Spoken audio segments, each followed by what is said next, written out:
Sinasamba ka namin, O Kristo, at pinupuri ka namin.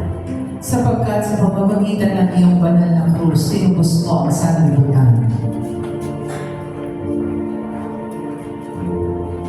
Isa-alang-alang kung paano ang iyong Jesus matapos ng 3 oras ng paghihirap sa krus ay tuluyang napuno ng sakit at ibinigay ang kanyang sarili sa bigat ng kanyang katawan. Iuo ang kanyang ulo at namatay.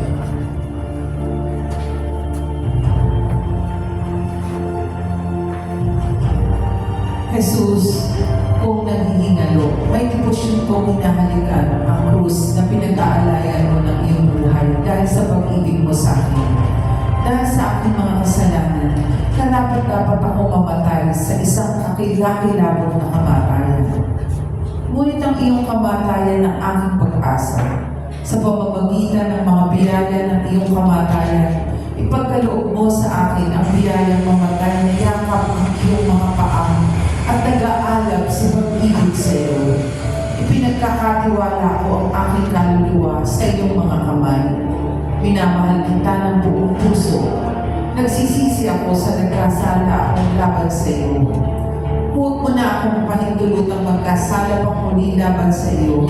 Ipagkaloob mo na mahalin kita magpakailanman. At pagkatapos, gawin mo sa akin ang iyong kalooban.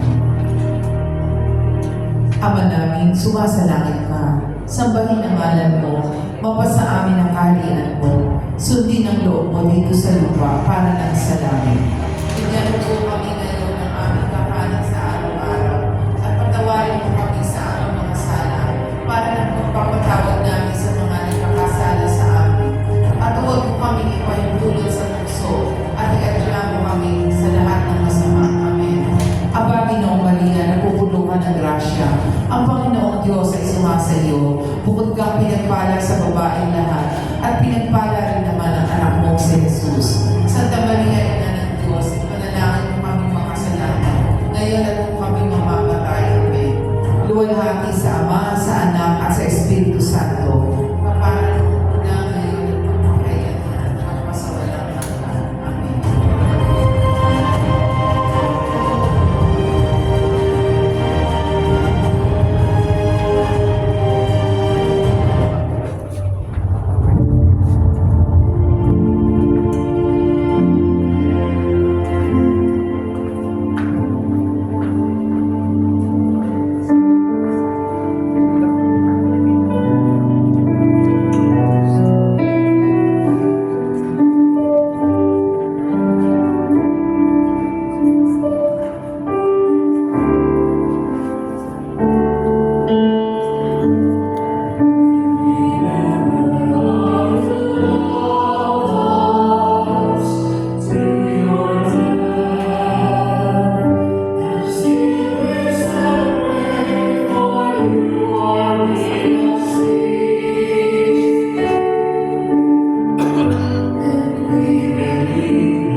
nagluluksa para sa Kanya, nagluksa para sa akin na lahat ng araw na ako'y nabubuhay.